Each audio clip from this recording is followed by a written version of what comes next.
Hello everyone, this is Scamperbeebum here with another theory, this time dealing with Spyro the Dragon, and what's the deal with his size in the original 3 games. He's so small compared to all the other dragons. This is the reason why he's not turned to crystal by Gnasty Gnorc, but what's the reasoning why he's so small? First off, he could be the runt of his group. Runts are always smaller than their dragons compared to them, and Spyro is at least half, if not less, the size of all the other dragons. But this couldn't be the case, because none of the other dragons really question if Spyro is capable or is strong enough to handle any of the opponents he faces on his journeys.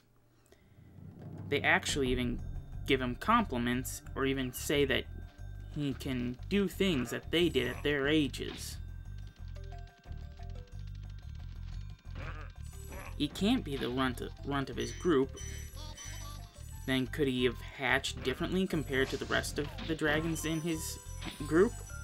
Like an early hatch or a late hatch? Well, if he was late hatching, there would be other dragons close to him in size, but we don't see that. So could he be an early hatching, being that we have to chase down egg thieves in the game? Well, no. We see that the eggs compared to Spyro are extremely small. So small, in fact, that he probably did not hatch from these same eggs that the thieves are trying to steal. But could he be a lone hatch? A group of eggs were stolen and Spyro's egg was the only egg left. Wasn't stolen.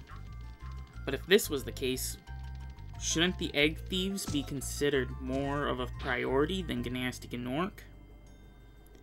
We see in the 3rd game, when all the dragon eggs are stolen, all the dragons are trying to do everything they can to retrieve all the eggs as fast as possible.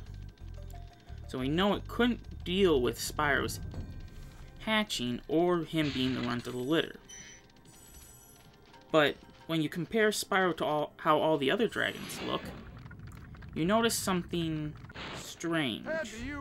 Spyro doesn't look closely like any of the other dragons. He primarily runs on all 4s and barely is up on 2 legs, where all the other dragons are primarily on 2 legs, sometimes being on all 4s. Also, Spyro is one of the only dragons that we see to have a purple and gold color scheme, along with having a dragonfly companion. So this leads me to believe, is he a different species of dragon? We know in the 3rd game, all the dragons in other parts of the world were banished from their realms to the realm of the 1st game. Could have those dragons appeared in a new realm and found a lone dragon egg? Upon approaching it, they caused it to hatch and thus adopted it as one of their own into their new civilization of dragons? And this could be why Spyro is so much smaller than all the other dragons in his, basically, civilization? What do you all think about this? Could Spyro be a completely different species of dragon from all the dragons we see in the game? Or is Spyro just the runt of the litter, or the only dragon hatchling we see in the game, and we just happen to not see any of the others? I wanted to produce this theory with all the news coming out around a possible Spyro remastery. And for the record, if you look at any sources, they basically say it's a rumor that it could be being remastered. Yet to be confirmed that it's going to be remastered. It's almost definitely going to be remastered, it just hasn't been announced by Activision Studios. This is Scamperbeebum, bidding you all adieu.